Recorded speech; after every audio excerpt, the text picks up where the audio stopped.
Hello and welcome to the Ice Guys, brought to you by the National Hockey Now Network. This is the show that takes you into the world of the National Hockey League. Every game, every day, from a betting perspective. With pro sports handicappers, Ian Cameron, Alex B. Smith, and various guests from the world of hockey and sports betting. And now, here's your host, Ian Cameron.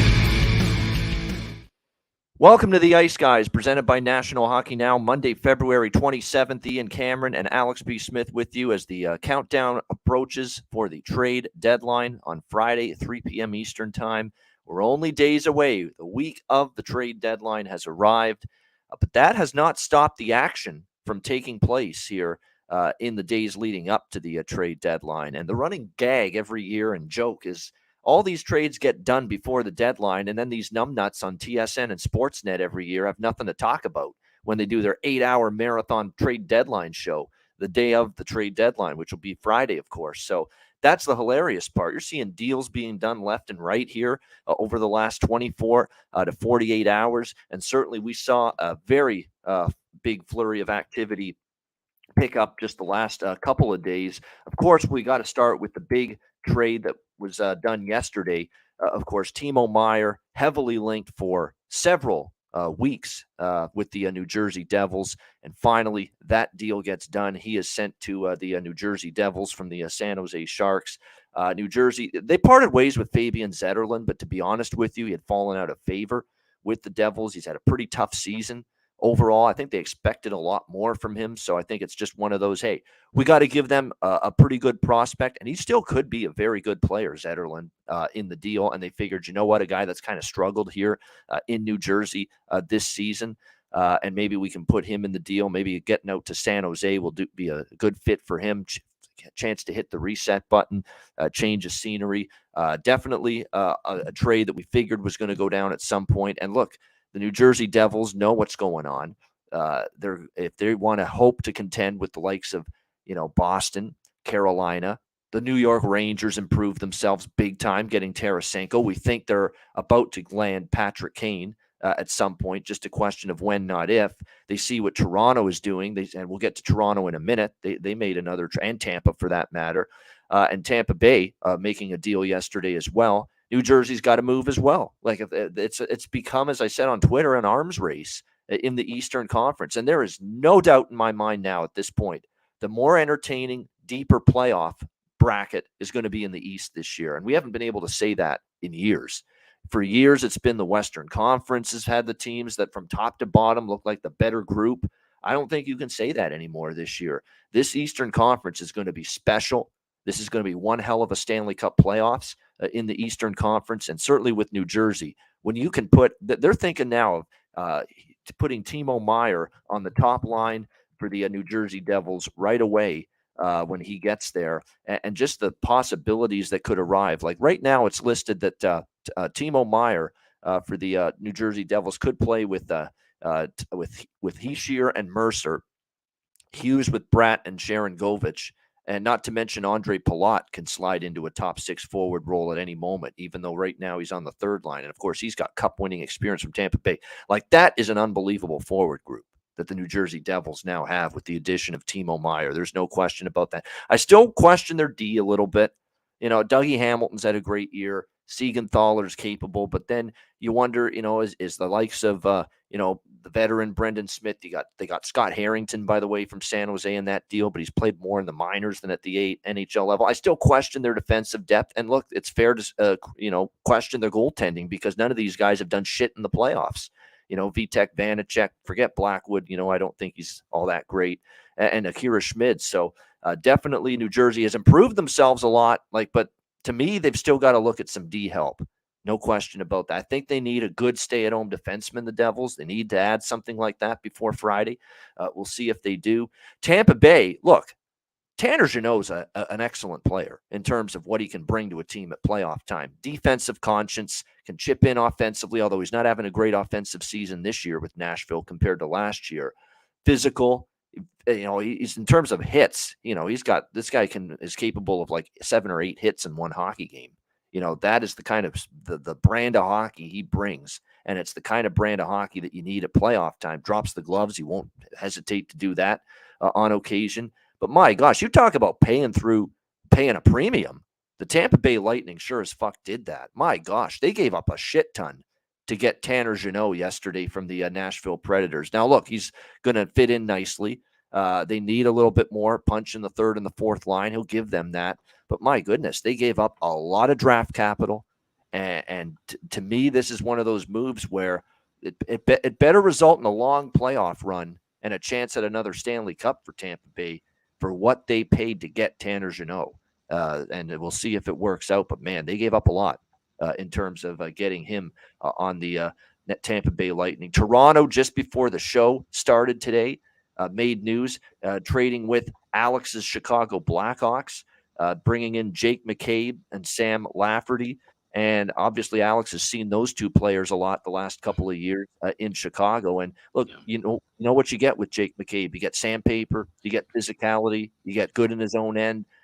You get something that the Leafs need more of, honestly. So it's a perfect fit for them. Sam Lafferty's an excellent two-way forward, can chip in offensively. He's got an excellent feel for the game from a penalty kill standpoint. He's a very, very good penalty killing forward.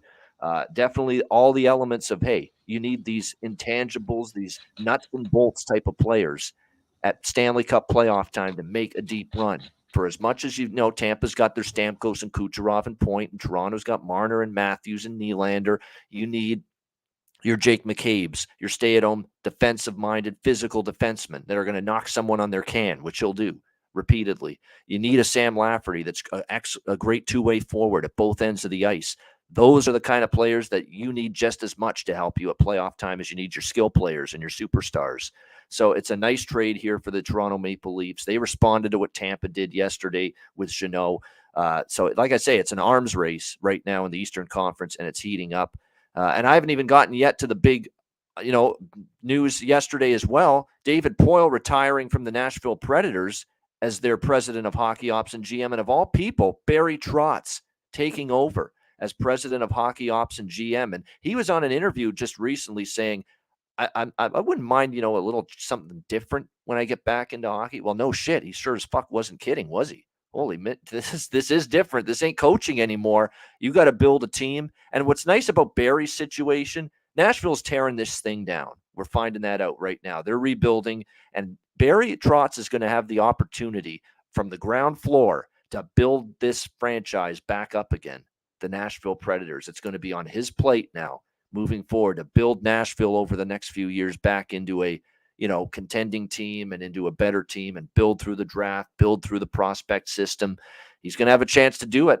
Let's see how he does with it. Alex, tons of news, as you could hear just now, from a busy, busy weekend. We haven't even gotten any of the games that took place on the ice. This is just all the shit that's gone down, trades and managerial decision hirings, and it's just been a crazy weekend in the NHL news-wise. Yeah, and it's going to continue to be that way all the way until Friday for sure. Just a lot of things, a lot of moving parts. Let's start obviously with the Hawks and the Leafs. That's the latest trade. And it's interesting. I was joking around because I said, well, the last time the Hawks were rebuilding and traded a defenseman last named McCabe to Toronto, that rebuild took another 7 or 8 years. So let's hope it doesn't take as long as it did in 99. Let's hope. And it seems like Kyle Davidson, we got the draft picks. There's no question about that. The Hawks now have 2 first-round picks in each of the next 3 years, 4 second-round picks next year. The capital they have is tremendous. And now they have the flexibility of trading away. They could package together picks and make a deal to bring in a player or move up in the draft. They have a lot of room. Good job by Cal Davidson. Let's see if he can actually draft some talent, unlike a lot of the many GMs the Hawks have had in my lifetime. This is where these scouts have to earn their fucking pay right now for absolutely. Chicago. Do your job, make good decisions, and recommend good players. Recommend players that are going to hit, not miss for this franchise long term. Absolutely, because now we're in a position of, if we have the number 1 overall pick, obviously that's going to be Connor Bedard, but then you can build around that. If we happen to say land second or third, now you can package that with some other picks and make a deal and draft it. It's incredible what they're doing with that.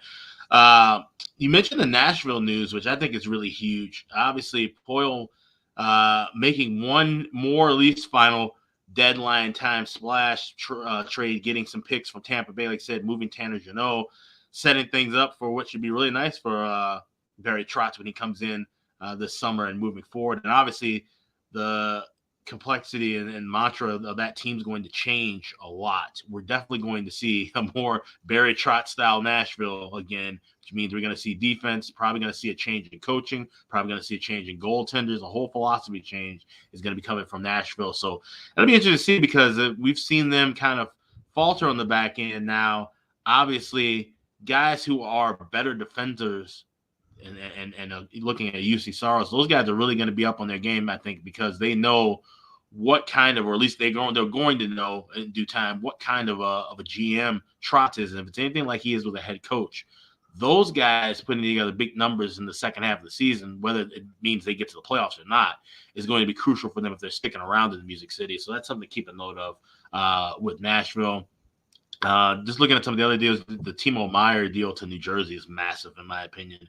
I think he's really going to be a nice fit and boost. And now we're talking about a Devils team that has the offensive punch. Like, so you still worry about the goaltending with Vanacek, but I think this is a team now, they go from more than likely being out in the first round or making a first-round upset to, I think they can legitimately beat anybody in the first round and maybe make some noise in that second round, the way that they stand right now with everybody healthy. So I like that move for New Jersey. And like I said, it'll be interesting to see whether the pieces go along. I think there are teams that have made moves that still aren't done yet.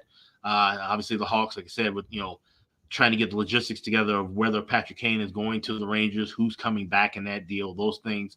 The Toronto may be done for the most part, it seems like. But I still expect some of these big movers. And the Tampa Bay, for sure, I think they're another team that, even though they've got everything pretty solidified, maybe they could make another depth deal. And I talked about this before, where some of these AHL level deals might not mean a lot. But when you look at it, teams like Boston, for example, they might make a deal that would be under the radar as far as they're not adding anybody for the main roster right now. But if they add someone who's quality enough to where they can play 8 or 9 more games at the end of the year, when the Marchands and Pasternaks maybe take a couple of games off, because they're going to run away with the President's Trophy. They're going to run away with the Atlantic Division. You're going to be resting guys a little bit more if you're Boston than some of the other teams, because you've already got everything locked up. So you might see some little moves like that could affect things, which won't mean shit from a win-loss department, but from a betting standpoint late in the year could make a bit of a difference. Yeah, no question about that. And it's just it's going to be fascinating to see Nashville now. It's funny, we talk about Nashville and the long term and the rebuild, and there's no doubt they're tearing it down and rebuilding. But it's funny that they're in this massive rebuild. It makes you think, wow, they're 12 points out of the playoffs. No, they're not. They're actually still somewhat alive, very much so, especially with Calgary inconsistent. We saw Seattle, lose again last night against Toronto. So all of a sudden, those two teams holding the wild card positions are looking very tenuous at the moment, the Flames and the Kraken. So when you look, and actually the Jets are struggling right now as well. Calgary doesn't have a wild card, but they're right there. Nashville's 2 behind Calgary, who are on the outside looking in. And then it's Winnipeg and Seattle that have the 2 wild card spots right now in the Western Conference. So Nashville's not completely out. No, absolutely not. They're only 6 points back of Seattle for the second spot. Now, it's unlikely they get in. They're not totally out of it. But it's just funny, we're talking about all this rebuild talk for Nashville, and they're a team that's only 6 points out of a spot. Well, and here's the thing. I mean, they are technically still within striking range of a spot, but I mean, I think they kind of understand writings on the wall. Even if they were to get in, can this team, we saw how they did last year in the playoffs. Do you think they're really going to even be able to win one game in a best-of-7 series with the likes of a top-tier team, like if they draw a Vegas or whoever wins the Pacific, or they get they could beat Dallas the way Dallas is playing right now, because there's a chance Dallas could be in that one. A wild card team would face Dallas potentially, and Dallas has shown you some vulnerabilities and chinks in the armor lately. But yeah, you're right. If it's someone on the Pacific side, Nashville would play like a Vegas, LA, or Edmonton. I don't see them beating any of those. I don't see them. Yeah, exactly. I don't see them even getting a win in that series, especially against the Edmonton speed of Edmonton or just all around play of a Vegas. But so in saying that, these moves, and like I said, the rebuild thing is not so much this year as it will be once Trotz gets inserted. We just know his tendencies and what we've seen from Nashville. It just automatically leads up to a rebuild. Now, he could maybe just try to stay pat and patch things together. But that doesn't seem like Trotz's style. Trotz seems like a more controlling kind of guy. And like I said, we're just going from his coaching philosophy. That doesn't mean anything. When you become a GM, things can change, and maybe he has a different viewpoint. But I just believe that a big rebuild is going to be coming, and I think it's going to be a rapid one too. I think they have, especially with the draft picks they have, I think they'll be able to get stuff done sooner than later. We're not talking about a Preds team that'll probably be at the bottom of the barrel for about 5 or 6 years. I think maybe 1 or 2 bad seasons, and then they're right back in the mix. Yeah. So it's like I say, it's fascinating to see what's going to happen. There's still obviously a bunch of rumblings out there about other players. We're still waiting to see if Gavrikov, another key defenseman that teams are targeting, gets moved. Luke Shen, his name is still out there. JT Miller, by the way, there was some thought that maybe is he going to get dealt by the Vancouver Canucks? But no, but his absence is injury related for the Vancouver Canucks. We'll get to that when we preview that game. But yeah, briefly in terms of the games yesterday on the ice, Tampa Bay, Pittsburgh, it was just a second period nightmare for the Lightning. It got away from them in the second period. And look, I said on Twitter yesterday with Tampa Bay, more than any recent season, I would say 2 years ago, 3 years ago, last year, the Tampa Bay Lightning, when Vasilevsky didn't play, I didn't have any worries about them. They could still win hockey games. They could still find a way. I find this year, with the way things have gone for them, they are more reliant on Vasilevsky this year than in any recent season. I find there is a decline. I find there is a difference in the way this team plays Vasilevsky and no Vasilevsky in net. And obviously, he is still, I think the best goaltender in this sport and in the world right now. And if you don't believe me, watch the game against Detroit Saturday night, where he was the reason they won that game. And sure enough, Elliott in net last night, and you see what happens. They give up 7 goals. I find they're more reliant on Vasilevsky now. When you take Vasilevsky out, they're a much more beatable hockey team now than maybe no Vasilevsky last year or no Vasilevsky 2 years ago or 3 years ago. Why? There's no Ryan McDonough. He got moved in the offseason to Nashville. I think they miss him a little bit. A steadying presence, a veteran presence, plays a ton of minutes. You're not going to have that at playoff time now. There are some questions about that. Chernak is a guy they missed big time from what they've had in years past. I mean, there's definitely some concerns that I've got right now. I mean, when at playoff time, are you confident after Hedman, Sergachev, and to a lesser extent Ian Cole, who's okay? I don't think he's phenomenal. Do you have confidence in Nick Perbix playing a bunch of minutes in a big playoff series? Bogosian now, who's had a lot of injuries, a little older now. Hayden Fleury, who's more of a depth defenseman. Do you have confidence in that bottom end of the blue line for Tampa Bay right now? Not as much as I've seen in years past. They don't have that blue line depth. He's got to go after a defenseman, I think. Julian Brisebois here at the trade deadline, because that blue line, the more I look at them, you can forecheck against them. You can forecheck them to death, and they can cough it up. They can cough up pucks. They can get hemmed in their own zone, and you could cycle that puck around them and really work them over. This is not that 1 through 6 stellar blue line that Tampa Bay's had, I think, last year, 2 years ago, 3 years ago, from what I see. And, of course, no Vasilevsky, and you see what can happen there. So they rely on him a lot more. I've got someone on Tampa Bay that's obviously clearly, I think his Twitter was Bucks Bolts on Twitter. Didn't like my comment, said, shut up. And I said, hey, take the fanboy blinders off, guy, and realize that this blue line, is not as good 1 through 6. You're not splitting the atom, figuring that out. Nick Perbix is not Ryan McDonough. Hayden Fleury is not Ryan McDonough. I mean, let's be serious here. You can't look at this blue line and say we're on the same level depth-wise that we were last year or 2 years ago. So, and I think it's an issue, and I think it's an issue they've got to address before Friday, Alex. Tampa Bay's got kinks in it. They should have lost to Detroit too on Saturday night. They got outplayed. They got outplayed badly in that game. They should have had an 0-2 weekend on the road, Tampa Bay. Yeah, but Tampa Bay is as vulnerable to me, Alex, as they've been in the last few years. Yeah, absolutely. And it's kind of expected at some point, this team wearing down over time. You can't play this kind of up-tempo, intense playoff style hockey for so many years and then expect to just coast along through every regular season. There's only so few teams that can do that year after year after year. Pittsburgh kind of being the lone standout exception. But Tampa, they have some pieces that can keep them afloat. Like you said, Vasilevsky can steal a game any night. They have the offense to turn the Jets on and outscore anybody when given the chance, but they just don't have that lockdown, true Tampa Bay complete game. That playoff defense, we haven't seen flashes of that too often like we have during the previous regular seasons. Of course, like I said, once they get in the postseason mode, they turn it on to that higher gear. They're a dangerous team. But yeah, there's just been they've been floating along a little bit too much here in the second half of the regular season, something we haven't seen in previous second halves going back to even as far as, say, 2014 or 2015.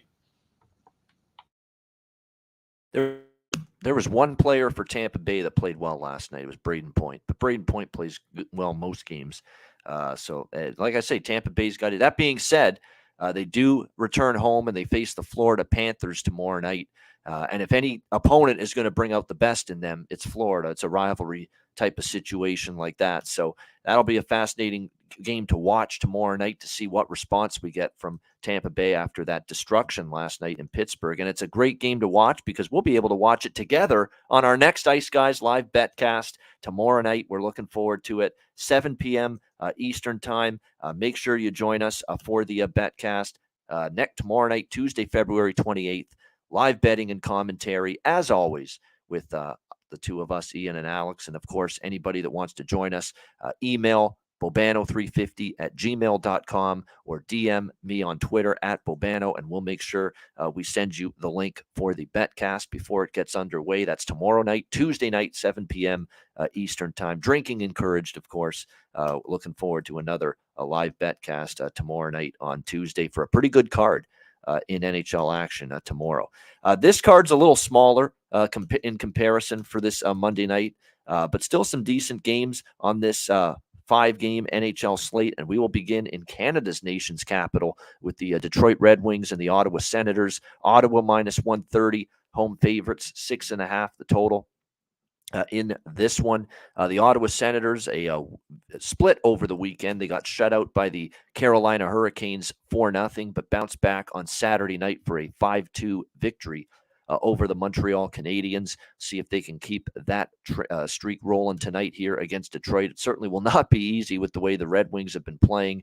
7-2 in their last 9 games, the Red Wings. And and the 2 losses, by the way, in the last 9 games for Detroit, well, it was the 4-2 loss against Seattle, which was a bit of a bad spot, tricky spot, you could say, after the 3-game sweep in Western Canada for Detroit, where they beat Vancouver, Edmonton, Calgary consecutively. Maybe fell off a little bit against Seattle in that game. Tough spot.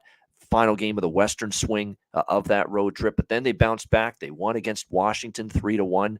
And then a very I couldn't believe that win against the Rangers, considering what a brutal spot that was. The West Coast trip, the 1-game stopover playing the Capitals in Washington, and then you finally get back home, and all you do is you beat the Rangers 4-1. I mean, pretty damn impressive if you're the Red Wings. And then you play Tampa Bay after that, and I'm sure there's people out there that took Tampa Bay and are thinking to themselves, Detroit. And they look at the final score, they didn't watch the game. They say, Detroit finally played the best team, one of the best teams in the league this year, or the best team in the league for the last few years consecutively. 3-0, they lost. They couldn't step up. Couldn't punch above their weight class. Couldn't be further from the truth. They played a great game against Tampa Bay. 45-17 shots on goal in favor of the Detroit Red Wings. It was the Vasilevsky show. He was couldn't believe some of the saves he made in that game for the Tampa Bay Lightning. And as a result, Detroit just cannot break through, and they get the 3-0 loss to the Lightning. They'll be looking to bounce back. By the way, I should point out this is the front end of a back-to-back for both teams against each other. They're actually playing one another tomorrow night. Actually, it's back-to-back in Ottawa. In Ottawa, they're in Ottawa tonight and in Ottawa again tomorrow night. So it's a weird back-to-back. It's weird to have the two teams play each other twice in a row, but especially in the same building. That's more of an NBA thing that we've seen at times this year. But that's the case here. So it's these 2 teams tonight and these 2 teams again tomorrow night, both in Ottawa, going head-to-head for this one. I just like the price on Detroit. I like the way they're playing. I couldn't believe that when this line opened, Ottawa was as high as a -150.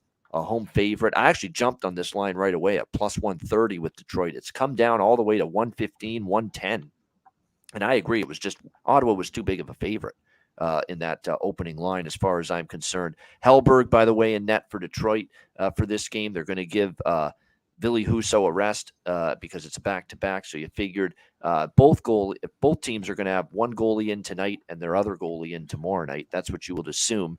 Talbot is projected, but it hasn't been confirmed yet on the Ottawa side of things. But certainly I would look toward Detroit at a plus price. And I'll probably bet Detroit tonight if they don't win tomorrow night. That's probably the way I'm going to go about it. If they don't win tomorrow night and I lose this bet, that's okay. I'll just come right back and take Detroit again tomorrow night. That's probably the way we're going to end up playing this two-game set back-to-back with the Red Wings and the Senators. Alex, what do you think here, Detroit, Ottawa? So, yeah, I've noticed in the comments after shows in the last few days, a lot of people have gotten really kind of bummed out about me repeating that I'm, betting on draws lately. So let's just get it out of the way. I like the draw in every game on all 5 games. They're profitable. What's to be bummed about? They're profitable. I don't know why people find it annoying or whatever, but it's draw season. Just deal with it. So with that being said, as far as this side, I guess you don't like plus 300 winners or plus 350 or I guess not. Great prices like that. Yeah. I can't imagine. And look, they're not all going to win, and maybe it is repetitive, and it's like, hey, this guy likes to draw again and again and again. Well, it's not just we're blindly betting these draws. We're making cases for, well, we should see a tight game. The points are at a premium for both teams. It makes sense that we see a competitive, pretty close hockey game. Yeah, and like I said, they're worth, even if you bet a quarter of a unit, they're worth taking shots on when you're talking about plus 325 to plus 400, which is what I've been cashing in the last couple of weeks. But I digress. This is an interesting matchup because, like I said, this is a Detroit team that, do they believe that they can be a playoff team? Not just looking at the standings, not looking at what management wants to do. Do these guys, these 23 guys in the locker room, believe that they are a playoff contending team? They have to start really kind of amping themselves up and playing that way. Like I said, getting over those tough losses, they have to just kind of carry themselves in a bit of a different manner. I think if they're going to be a playoff contending team, or at least a team to hang around in this wild card range throughout the rest of the season, you got to win games like tonight. You got to win them by margin.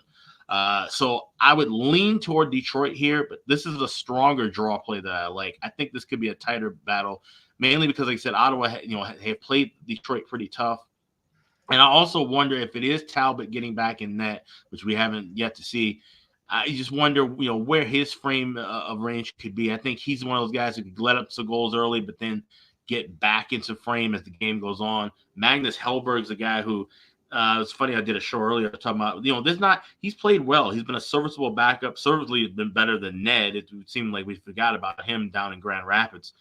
It's basically been Hellberg and Husso, but Husso and Hellberg, there's not much of a difference between them right now. So I think, Detroit's got a good tandem going, and I think, points are going to be of the utmost importance. So once again, this is a tight game late. Not going to see a lot of offensive chances and teams, risking to take that push. They want to get at least a point in the standing. So I like the draw here, but a lean toward Detroit on the side. Yeah. Yeah, this one I like Detroit. Yeah, I think could be a close game. So the draw in play here for Alex with this one. You look at the games yesterday. We saw the draw cash with Columbus and Minnesota. There wasn't a bunch yesterday that were close. Just was one of those days you had a lot of lopsided scores, but that doesn't mean all of a sudden it's going to be that way every day moving forward. There are, especially when you look at teams that are pretty close, you're going to end up seeing the draw being worth a look here in some of these games. As far as props go, Saturday was such a disappointment for me with player props. I mean, the whole day, really, the Calgary, Colorado over fell short. The props were more bad than good, but the props were really good yesterday. So it was good to see that. It was a nice bounce back with a lot of the props yesterday throughout the games. And there's a few in this game. I'm going to talk about pretty much the same players we've mentioned here repeatedly for Ottawa with shots on goal. Thomas Chabot, he's trended over the total 2 of the last 3. He's firing the puck a lot from the blue line. And, of course, our guy Stützle, who actually we lost with finally with a shots on goal prop, Timmy Stützle Saturday night against Montreal. Only had one shot on goal, no points in that game. Kind of weird. Ottawa scores 5 goals, and he only had one shot on goal and no points. Kind of weird considering how important he's been. But I wouldn't shy away from that here tonight. He's still gone over his shots on goal over 2.5, 6 of the last 7 games for the Ottawa Senators. Alex DeBrincat's starting to heat up, 4 points in the last 2 games. If you're interested in points props, you could go in that direction. Dylan Larkin, 8 of the last 10 games. He has gotten a point for the Red Wings. So keep an eye on that. DeBrincat, 7 of the last 10 with a point as well. So Larkin, to get a point, if you want to put that in a parlay, probably worth a look. Shots on goal as well. If you're looking at goal scorer props, who's, Tkachuk, Larkin, DeBrincat, for these two teams have both been scoring goals in bunches repeatedly of late. Their form is very good in that regard. So you could look in those directions in terms of the goal scorer props for this game here with Detroit and Ottawa. All right, Vancouver, Dallas. We've got the Dallas Stars minus 280, home favorite, 6 the total here in this one. Of course, the news that we heard earlier today for this game is JT Miller was kept home in Vancouver, not because of an imminent trade, but because of an injury. Week to week, he's out with a lower body injury, and that's a shame for someone that, prop-wise, whether it's been point props or shots on goal, we've been betting a lot of Miller stuff lately for the Canucks. But unfortunately, he is now going to be out week to week, so obviously won't be in the lineup tonight. Didn't even make the trip with Vancouver. And then Luke Schenn will sit out once again for the Vancouver Canucks tonight, as he is likely on the trading block and likely to be sent somewhere before the deadline on Friday. So we'll keep an eye on that and see if he is indeed able to, get dealt before Friday's deadline in this going into Friday. So Schenn is not playing, obviously due to trade speculation. Miller is going to be out here for the Vancouver Canucks. And really, there's a lot of players that are out of the lineup. And I think it's got to show up at some point, especially on the blue line. Luke Schenn's been, say what you want about Luke Schenn, he has been one of their best defensemen this year for the Vancouver Canucks. For a team that's had all kinds of issues defensively, Luke Schenn has had a very, very strong year. No question about it for the Canucks. But you look now at what they've got to deal with here tonight from a blue line standpoint. It's rough. It's thin for Rick Tocchet. And, I give Vancouver credit for holding Boston to 2 goals before Linus Ullmark got the empty net goal to make it 3-1. Because they were very depleted on the back end in that game as well. And Artur Silovs, the young Latvian, in net actually played very well for the Canucks against Boston. But you look at what they've got to deal with here. This is rough. I mean, you've got Quinn Hughes and Tyler Myers on the top pair. And look, Tyler Myers is not a top pair defenseman right now at this stage of his career. We talk about someone in our betcast last week called him the Chaos Giraffe. Very, very funny name for Tyler Myers, the Chaos Giraffe. And you're right, he's stumbling down, bumbling on the ice, falling down like he's drunk out of a bar. I mean, just absolutely a rough season for Tyler Myers. He can be good in small doses, but top pairing minutes is not something you want to see, but they have to put him up there out of necessity tonight with Quinn Hughes. And then you've got the rest of the blue line. It's littered with guys that are going to have to play more minutes, and I don't know if they're equipped for it. Guillaume Brisebois, Kyle Burrows, Christian Wolanin, Riley Stillman. They've got Dermott on IR. Like I said, Schenn, Bear, and Poolman aren't playing. Lawson Tossum, Oliver Ekman-Larsson's on IR. So they've got all kinds of issues with lack of depth right now on defense. So I worry about that a little bit for Vancouver. I know they've cooled off on the overs here the last 2 games.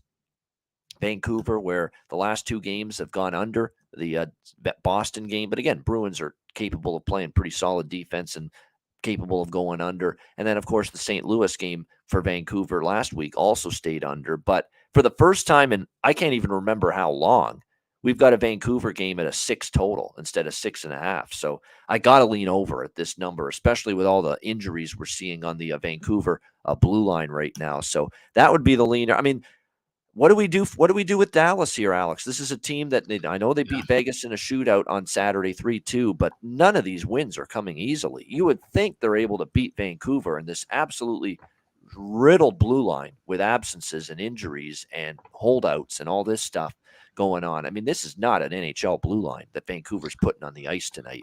You would think Dallas can roll, but Dallas has not done anything easily. They have not done anything comfortably for the last several games. And again, we go back and look. Dallas in their last 10 games, 6 of the games have gone beyond regulation. And the games that didn't was a 4-1 win against Minnesota, where it was, I think, an empty net goal or two to put that one away. 3-1 Tampa. That game was a minute away from overtime when Tampa took the lead late. Then we saw 4-1 Columbus. That game was a 1-goal game before the Jackets put it away with empty net goals. And then a 4-3 Chicago game where that game was this close to being beyond regulation. And it could have been if Tyler Seguin's shot, was just a couple of seconds earlier, and it would have gone to overtime. So this is one where I'm going to sprinkle a few bucks on the draw here with the Canucks and the Stars. Because the one thing you see from Vancouver, it makes no sense. They've got a bad blue line tonight, shorthanded as fuck, and they've got Colin Delia in net, who hasn't exactly been great lately. Hasn't really been great all year, but especially lately, he's had his share of issues. But we're expecting him in net. It will be Ottinger for Dallas. But the one thing that Tocchet's getting out of this team is effort. They really are competing here these last couple games, working hard, trying hard, not giving up when they fall behind in a game. Look at the Nashville game.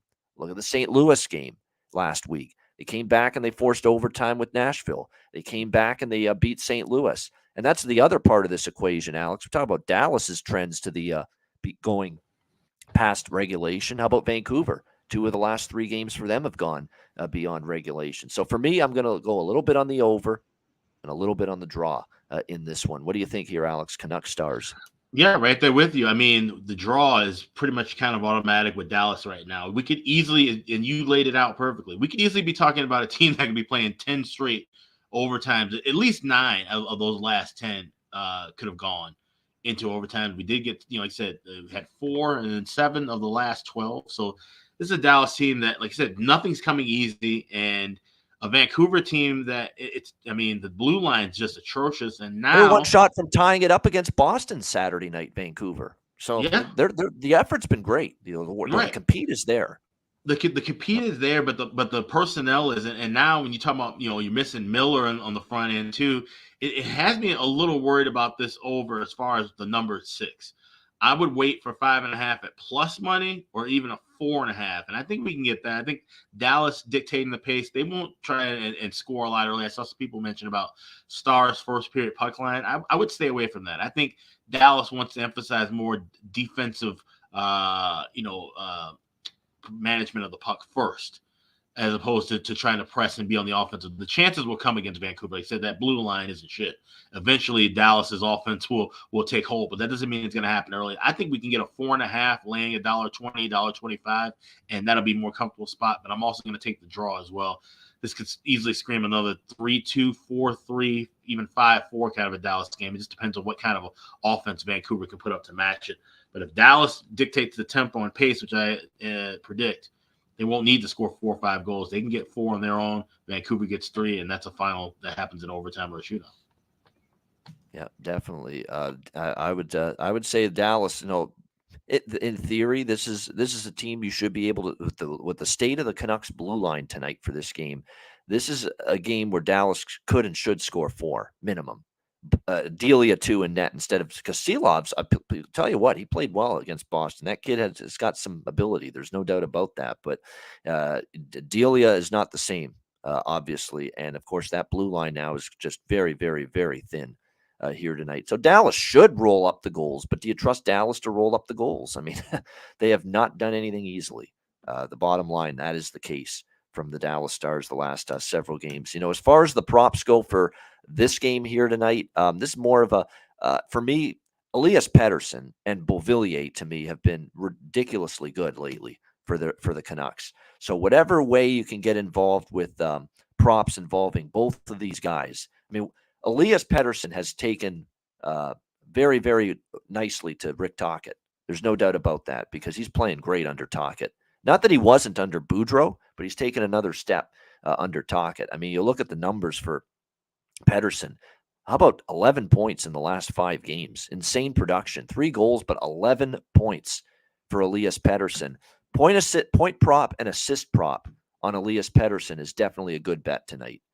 because he is factoring in on so much of what the Canucks do offensively right now. He is just involved in it so much. He's even throwing his weight around. This guy looks like me 20 years ago in terms of the weight, a bone rack, a rake out there. But you know what? He's throwing his weight around. I think look, Tocchet was a physical player. No nonsense. He dropped the gloves, and I think it's rubbing off on Pettersson a little bit, believe it or not. I've never seen him throw as many hits as he's thrown the last few games. It's been something to watch.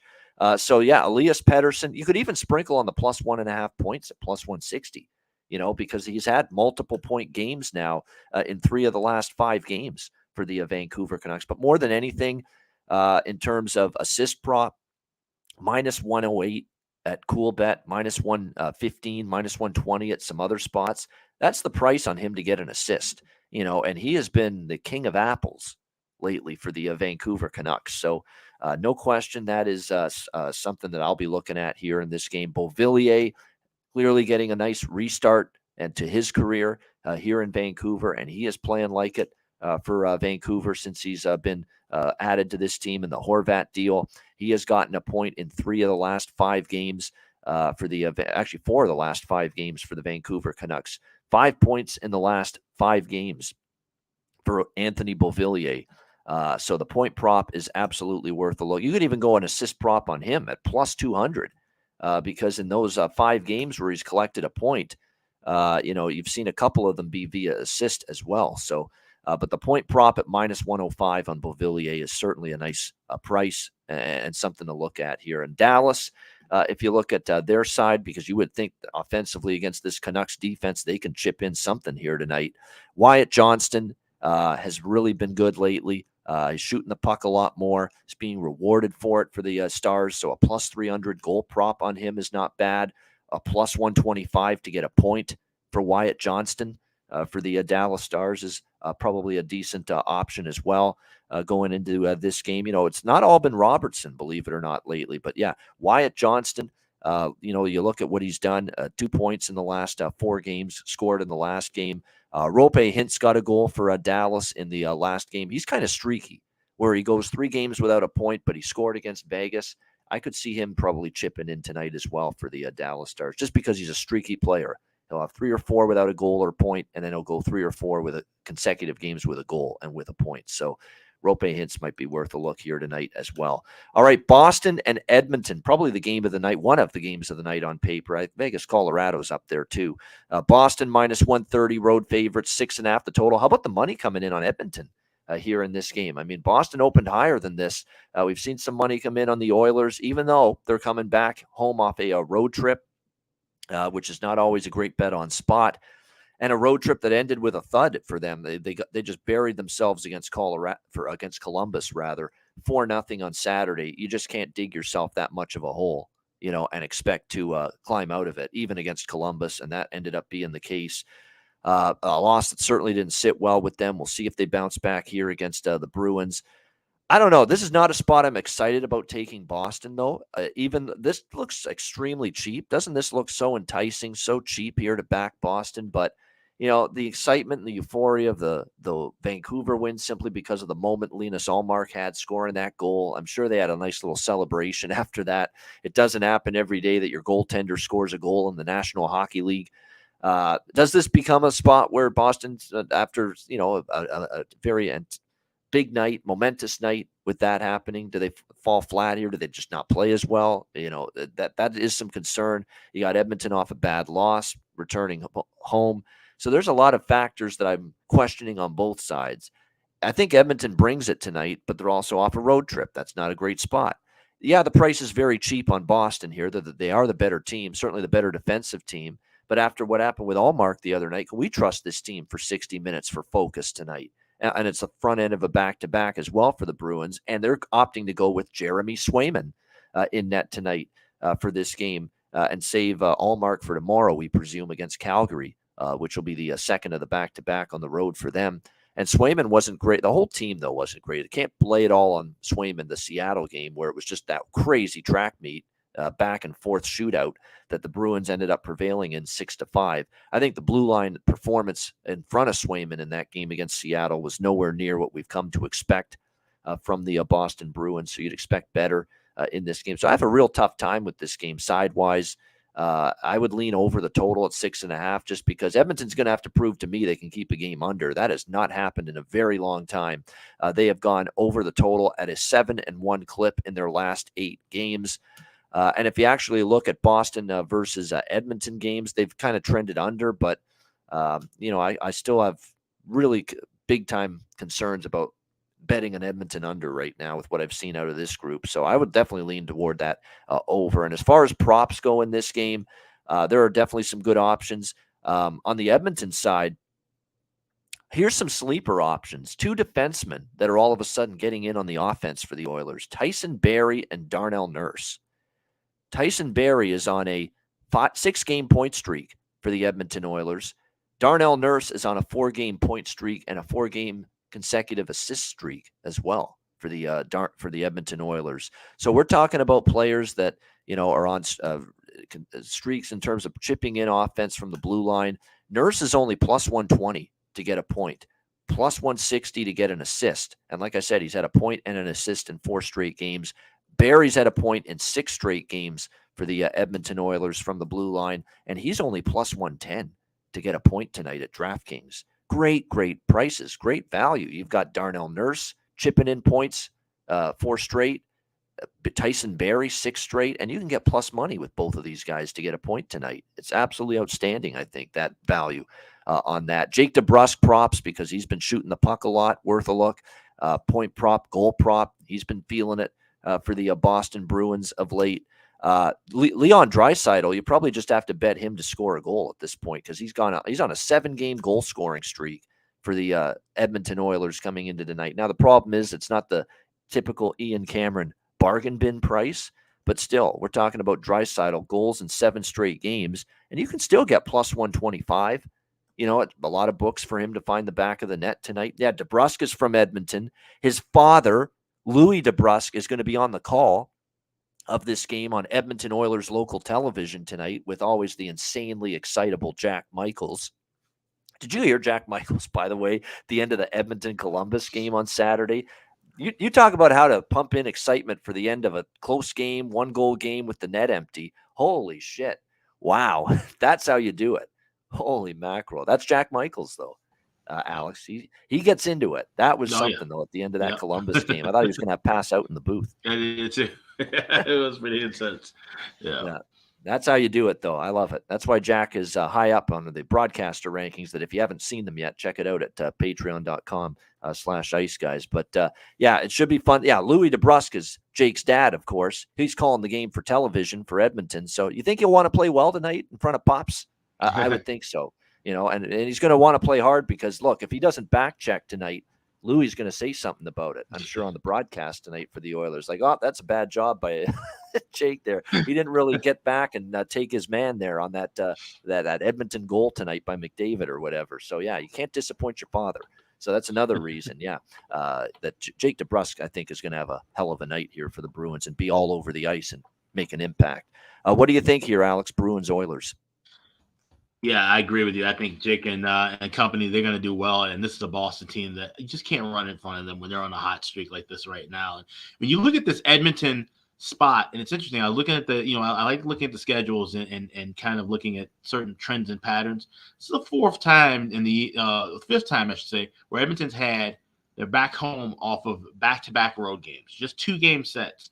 And they've gone 1-3 in those previous 4 instances where back-to-back road games and then coming home off of a game. So that's the spot they're in now, which is a bit of a dubious spot to have to, travel. Edmonton, it seems like they're always kind of far away from everywhere just about. And now have to come back and play the best team in the league in the Bruins. And this is the first meeting. They'll meet again later on in about a couple of weeks. I think Boston on the road, they're focused. They'll be able to take care of business. And I think they do it within 60 minutes. So no draw here for me. I actually like Boston in regulation. I got that at even money earlier. No doubt about that. Liking that to them to get the job done here in this one.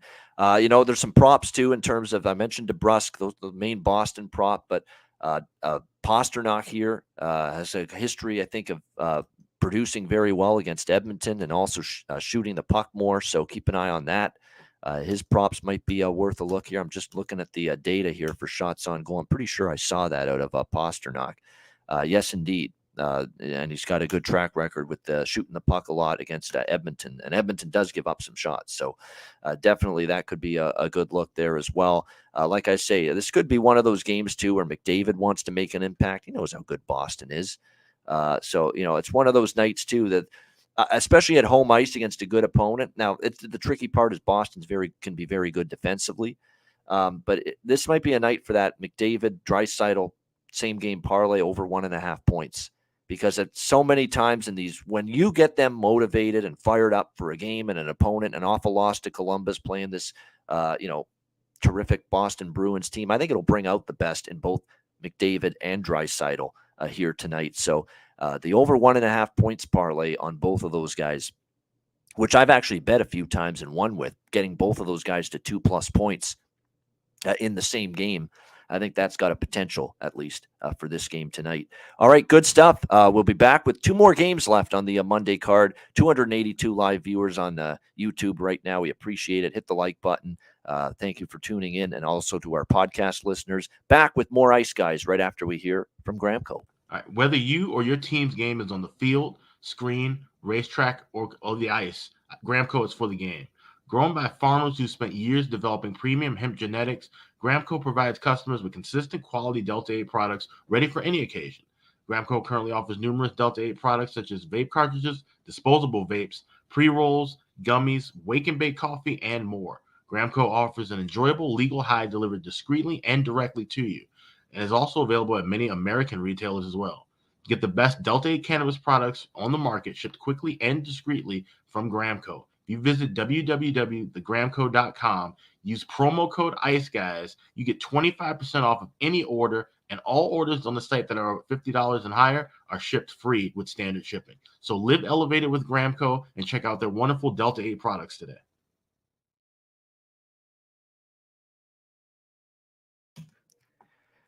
All right, we're back here on the Ice Guys. 2 games left, and this is another good one. Next up here, Vegas and Colorado. Avalanche -140, home favorite, 6 the total in this game. I don't want to get in Colorado's way right now, not the way they're playing at this point in time. This is a team that we know obviously had their issues earlier this season, didn't play as well, tons of injuries. Well, now we're seeing a Colorado team that outside of Makar, and their backup goalie, Pavel Francouz, and, Landeskog's been out all year. But other than that, they're as healthy as they've been all season, although they will not have Curtis McDermott in this game. Concussion, likely from the fight that he had, and what a fight it was Saturday night against Milan Lucic of the Calgary Flames. That was a heavyweight tilt. That was a heavyweight scrap right there. And it was one hell of a fight, and I think the concussion stemmed from that. So he will not end up playing tonight in this game. But, yeah, there's no question. I like the way Colorado's warming up. They know this is their time of year. They not bided their time. They were riddled with injuries at one point, but they've gotten through the majority of their injuries. They've gotten most of their team healthy. They're playing great hockey. They've won 5 in a row. They beat Minnesota, St. Louis, Edmonton in overtime, Winnipeg 5-1, Calgary 4-1. That's the thing. There's not a lot of sisters of the poor in that 5-game win streak. They've beaten some good teams. Teams playing with purpose at this time of year, needing points to make the playoffs. And Colorado is dusting these teams off like nothing. I mean, that back-to-back wins over Winnipeg and Calgary over the weekend was extremely impressive. So, yeah, there's no way I want to step in front of Colorado the way they're playing right now. But Vegas is getting plus 120. They've played pretty good hockey since the break as well. A nice 6-2 record in 8 games following the break. They haven't lost 2 in a row since the All-Star break. They had the loss to Chicago in a shootout, and they bounced back to beat Calgary in overtime after that, and then they lost in a shootout to Dallas 3-2. We have seen Vegas go to beyond regulation in 3 straight games. Does that maybe make the draw appealing here, potentially, with Vegas and Colorado? This is another one where I might sprinkle on the draw, but that's the only thing I'm doing with this game from a side perspective. I don't want to – I lean Colorado, as I think they're going to get the win, and I think actually with Vegas beating them the last time these two teams played. And when Vegas beat Colorado, it was early January, and that's still when the Avs were struggling. They were depleted. They were riddled, ravaged with injuries. That's not the case right now. So I think Colorado probably wins this game, but I'm not going to lay the $1.40. If anything, I'll just sprinkle a little bit on the draw here in this one. And as far as the total goes for this game here, you've got these two teams, by the way, 5 straight head-to-head meetings since October a couple of seasons ago have gone under. So it's actually been a strangely low-scoring series, and the last 3 meetings have been a 3-2 final score for somebody. 2 of those for Colorado, 1 of those for Vegas. So I'm off the total. I'm off the side other than a small bet on the draw here in this one. But I do have some props. We'll get to them in a sec. Alex, what do you think here? Golden Knights, Avs. You mentioned about the last 5 meetings that they've gone under, but you've also seen the pattern of 3-2, 3-2, 3-2, 2-0, 3-1. A lot of close games between these two teams. And, of course, Vegas has been involved in nothing but close games, 3 straight games going past regulation. It easily could have been on a 5-game streak. We had a couple games that were close down to the wire that did end up being regulation decided. So I'm definitely going with a draw here. Yeah, I don't want anything to do with the side or even the total here for that point, because like I said, with Hill and Georgiev, these are 2 goalies that have been playing fairly solid. They could easily turn this into a 1-1 or a 2-2 kind of game, or if they're a little bit off and rocky, and especially the way Colorado's offense has been rolling, this could be a higher scoring game that goes in OT. But I do feel comfortable enough in betting the draw here, even though this is one of the lower prices on the board, plus 315, plus 320. That means a lot of people have been betting it. When you start seeing that number creeping down toward the low 300s and even toward that 290 range, that tells you there's a lot of action on it. So it's with good purpose and good reason. I'm going Vegas, Colorado draw. All right, Vegas and Colorado draw for Alex here in this one. In terms of props here for this game, I do want to mention when it comes to McKinnon, he's a shooting animal right now, shooting machine for this team. So even at 4.5, his shots on goal prop, especially a big game like this, division team, Vegas, I could see McKinnon over shots. By the way, there's a couple too in this game. Will Carrier for Vegas has been shooting the puck a lot more lately as well for them. So I think his over shots on goal is worth a look, because 7 of the last 10 games, Carrier has gone over his shots on goal number. Same with Carlson for Vegas. 7 of 10, he's gone over his shots on goal prop. I mentioned McKinnon. That's not a bad way to go as well either in terms of the shots on goal market. Marchessault's kind of cooled off here with his over 2.5, but still 3 of the last 5, he's gone over that number. So I don't mind it looking in that direction either going into this game tonight. So keep an eye on that as well. And those are the main props here I would consider in this game. It's hard, and I don't want to load up on the point props and the assist props because, with these two teams, we have seen a history of lower scoring games. So more sticking towards the shots on goal market as opposed to just going crazy with goals, points, and assists, that kind of thing. We should see, by the way, for this game, a goaltending matchup of Adin Hill for Vegas and Alexander Georgiev for Colorado. And it is confirmed, Hill for Vegas and Georgiev for the Colorado Avalanche, which we expected. Hill is obviously the guy, in net until Logan Thompson gets back for the Golden Knights, and he's played well, as we've talked about here in his recent starts. His form's been solid for the Vegas Golden Knights. All right, final game of this Monday card, playing for exercise, as we like to say, Chicago Blackhawks and Anaheim Ducks. Anaheim minus 135, home favorites, 6 the total. I like the over here. It's just a simple, 2 teams that I don't think pay much attention defensively tonight. 2 teams that aren't going anywhere. Obviously, you just roll the puck out there, score some goals, have a little fun. Nobody's going to try blocking a shot for either of these teams. Neither one's going anywhere. And I think you're going to see, and I know Anaheim, believe it or not, is off 2 straight unders, which is a rarity for them. But it was the John Gibson show that led to those unders. Let's be honest.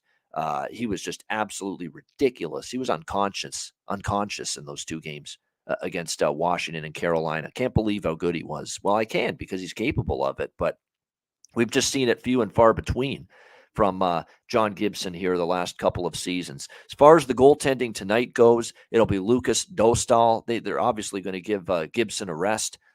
He's faced a shit ton of rubber. I'll say he's only faced 96 fucking shots in his last 2 games. 96. I mean, that isn't much. But yeah, I mean, obviously this makes sense. Get him a rest. He needs it right now. Lucas Dostal will be in net. He's kind of struggled the last couple times we've seen him in net. Of course, he's not helped by the fact that the blue line is so poor for the most part in front of him. 2-6, 4.23 goals against average, 895 save percentage for Dostal. It looks like it'll be Peter Mrazek again here for the Chicago Blackhawks tonight in this game. We were wondering, would it be the young kid Stauber, who's been impressive? I will give Mrazek credit for as much as he's had a tough season, he struggled. He was very good against San Jose on Patrick Marleau night on Saturday night. He played very well, one of his better games, but he's one of those goalies where, do you trust him? Can you rely on him? Can you bank on him to have 2 good starts in a row? It hasn't happened very often this year, so that remains to be seen. We have to talk, of course, about all the changes in the lineups for both of these teams, obviously, but especially Chicago. You know, there's definitely some issues. Adam Henrique's on IR for Anaheim. That's a big loss for them. And on the Chicago side, of course, Patrick Kane's not even with the team anymore as he awaits a likely trade. We talked about the Leaf trade with the Blackhawks today. When you take a Sam Lafferty off your team and you take a Jake McCabe off your team, you're a much worse defensive team. There's no question about that. Jake McCabe's one of your better stay-at-home defensemen. Sam Lafferty's a great two-way forward. I think even better defensively as a forward than offensively. They're a much worse defensive team going into this game tonight than they were a few hours ago when McCabe and Lafferty were still there. So definitely I think Chicago is going to give up some goals tonight and moving forward. I've got them circled to be an over team, even without Kane, because I think Max Domi becomes the centerpiece right now, which leads into the prop I like too. Anything Max Domi, goal, point, assist, over shots on goal, anything Max Domi. Like I think the brunt of the offense falls even more on his shoulders now without Patrick Kane. So good prop, a good player prop tonight in this game for sure, in my opinion, is Max Domi. But I'm on the over here, over 6 minus 120. I kind of lean Chicago. I do at plus 115 because this is a brutal spot for Anaheim. Long road trip, 4-game trip. They just had John Gibson steal 2 games for them against Washington and Carolina, but we won't see him tonight. They're back home, that first game off that lengthy Eastern road trip. It's not a bet on spot laying a price with Anaheim, that's for sure. But can we trust Chicago? Mrazek in net again. Can we trust him to have a good start with no Kane as well? And now Lafferty and McCabe gone. Much worse defensively probably without those 2 guys. Can we trust Chicago? I trust Chicago plus 115 before I trust Anaheim minus 135 in this spot. That I will say. I like that a little bit. Chicago plus 115. I like the over a little bit more. What do you think here, Alex? Blackhawks, Ducks. Well, thankfully, when you don't trust either side, there is always a third option to look for in these games. And that's, does it start with the letter D? It does. It does. Yeah, I'm going with the draw here. And I think this is going to be one of those games. This is not, and it's funny. I think if tonight goes according to the way I see it, we're going to see a lot of draws, but it's going to be for different reasons. And we're going to see the gamut of what this exercise is kind of all about. This is not going to be a draw where 2 teams are playing great hockey, shutting things down defensively, controlling the puck, and it ends up being 2-2. No, this will more than likely be a game where all hell breaks loose, and it's tied 4-4, even 5-5 at the end of the play. So I like the over here as well. I would have liked the Hawks side if Jackson Stauber had been playing, but the Hawks said, you know what, enough with this winning shit. They sent him back to Rockford. You bring up Alex Stalock from the IR, who I did not think we'd ever see play again, because not only did he have the concussion, but it was referenced that he had some kind of an ocular vision issue. So we still don't know where he's going to be. So that's something to keep in mind whenever he does get a start. He didn't get like any, as far as I know, he didn't get any kind of starts in Rockford, any kind of conditioning stint or anything like that. So he's just kind of going in cold off of what's been a pair of serious injuries. And had to play in a while. So that on top of them running Mrazek, like you said, and all the shots he's faced, you got rid of one of your better defenders now, McCabe. You got rid of a great goal scorer and a solid 2-way player in Lafferty. And, of course, Sir Patrick Kane still out of the lineup. So it's a little tough to figure out where exactly this offense is going to come from for the Hawks, but it shouldn't take much of anything to get past, like you said, Lucas Dostal on this rough Anaheim defense, especially with the scheduling spot with them coming back home off a long road trip. I expect goals galore. Let's go with the over. Let's also sprinkle in the draw as well. Yeah, I agree with that. Yeah, maybe I'll worry about that more when they play Dallas, Nashville, some of these other teams later on in their schedule here, Chicago, when it comes to offense. Because you're right, the offense without Kane, they're worse. But Domi's, I think, capable of picking up some slack. Yeah, that's an excellent point, Rich. I monitored that a lot when I was watching that Chicago-San Jose game. With no Kane, what does this mean for Domi? Because the two of them had such great chemistry. Well, what it meant was 8 shots on goal, firing the puck a ton. So, the shots on goal for Domi is a great, great bet tonight. I think that's going to be the norm for him moving forward. I've got to be the guy. I've got to shoot this damn puck a lot. And I think you're going to see that from him. No question about that moving forward. So definitely a good player prop option. There's a couple shots on goal prop things I forgot to mention as well in the other games. I wanted to mention, too, from the Boston game, Lindholm on the blue line, Hampus Lindholm. He's trending up big time in terms of shooting the puck. So Hampus Lindholm for the Boston Bruins on defense over shots on goal, something worth a look. Yeah, Gutman. Yeah, Gutman, has definitely been has been involved in the play. They're giving him opportunity to showcase. Do we go back to the well with David Gust again for the Chicago Blackhawks? Someone that scored in his NHL debut. Unbelievable. First game, first shift, scoring his first NHL goal the other night against the San Jose Sharks for David Gust. So we'll see. Maybe we'll have another gust of goal scoring tonight for him tonight against the Anaheim Ducks. But yeah, the over to me is a very good look in this game with two teams that, again, defense will be probably of no mind for either one. And look, it's not like Anaheim won because, the defense figured it out. The defense showed up. No, it was their goaltender, stood on his damn head. We'll dare Lucas Dostal here to do the same thing tonight. All right, good stuff. That is the Monday card. Thanks to everyone for tuning into another edition of the Ice Guys. Patreon.com/Ice Guys, just $10 a month. Make sure you sign up and subscribe there. Goalie charts, totals charts, power ratings, the daily Ice Guys show betting card, tons of bonus content, video content. There's article content going up from Alex later this week as well. We're going to have more video stuff in the weeks to come as well. So all that and more, patreon.com/Ice Guys. Sign up there, just $10 a month. Also, check out iceguys.myspreadshop.com. Today is the last day. You can get 15% off anything in the Ice Guys store. We're just a few days away from March. Spring is coming. This is a good time to get you a hoodie, get a t-shirt, get a cap. Check it all out. 15% off everything all the way up until midnight tonight. That's iceguys.myspreadshop.com. All right. Good stuff indeed. Back with best bets to wrap after a word from Manscaped.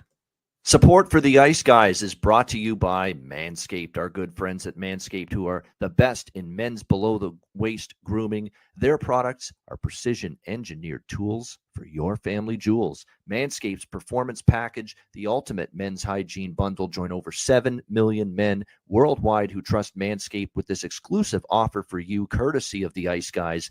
Get 20% off of any purchase and free worldwide shipping with the promo code Ice Guys. That's promo code Ice Guys, all one word, ICEGUYS at manscaped.com. If my math is correct, that's about 400 million balls that you can help preserve with manscaped.com using the promo code Ice Guys. You get the Performance Package 4.0. It is a game changer. The Lawnmower 4.0. It takes care of this, among other things. It'll keep you trim as can be. The Lawnmower 4.0, waterproof. Same thing with the Weed Whacker, which takes care of your ear hair, nose hair. I mean, nose hair in particular. I'm getting up there in age, and nose hair is becoming definitely more of an issue. This will take care of it. It feels like someone's tickling the inside of your nostrils sometimes. It pisses the hell out of me. It bothers me. I need to take care of that shit. This will take care of it for you. The Weed Whacker.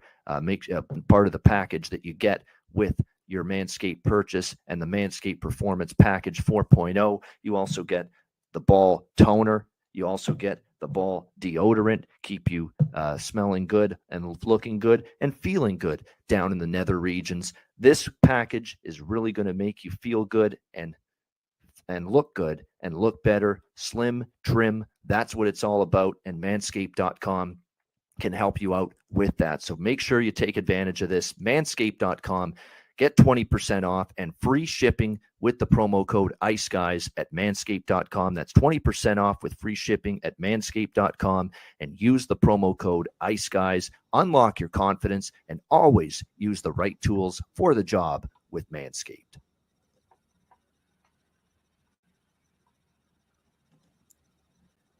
All right, it is time for best bets. Alex, what do you like for best bet for a Monday?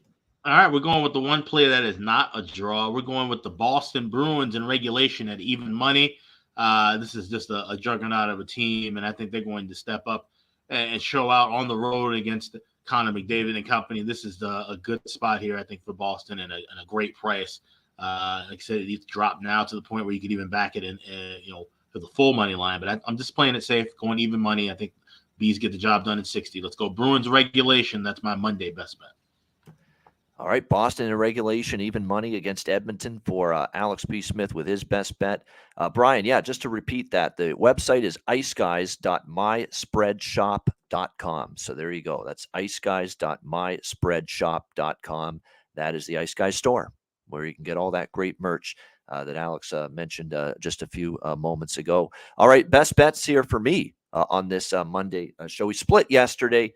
I'll be honest, there's no way the Jets would have been best bet for me if I knew Riddick was in net, and that took me totally by surprise. I'm disappointed in Bonus for doing that. It's almost like he figured, when get Hellebuck right back in there, will you please? I mean, he had a bad game against Colorado. The whole team was bad. Put him right back in there on Sunday. He didn't do that. They paid the price for it in that game against the Islanders. But we did get the other best bet with Tampa-Pittsburgh over 6.5. Let's see what we've got for best bets. I'm going to that late game. I think we see goals on the duck pond tonight. Chicago-Anaheim over 6, -120. That is going to be my best bet here for this Monday NHL card. That'll wrap up this edition of the Ice Guys. Thanks to everyone for joining us. Hit the like button on the way out. We appreciate it very much. A reminder, the Ice Guys is live 7 days a week, Monday to Friday, 2 p.m. Eastern, Saturday and Sunday, noon Eastern. If you can't watch the show live, download the Ice Guys podcast in audio form on all major podcast platforms, Google Podcasts, Apple Podcasts, Spotify, Stitcher, iHeartRadio, Amazon Music, and more. Download the Ice Guys podcast when you can't watch the show live. And a reminder, the Ice Guys live betcast tomorrow night, Tuesday night, 7 p.m. Eastern. DM me at Bobano on Twitter or email bobano350@gmail.com, and we will get you the link for the betcast to join us on Tuesday night. For Alex B. Smith, I'm Ian Cameron. Have a great Monday. Enjoy the games and good luck. We'll see you again tomorrow on Tuesday for another edition of the Ice Guys presented by National Hockey Now.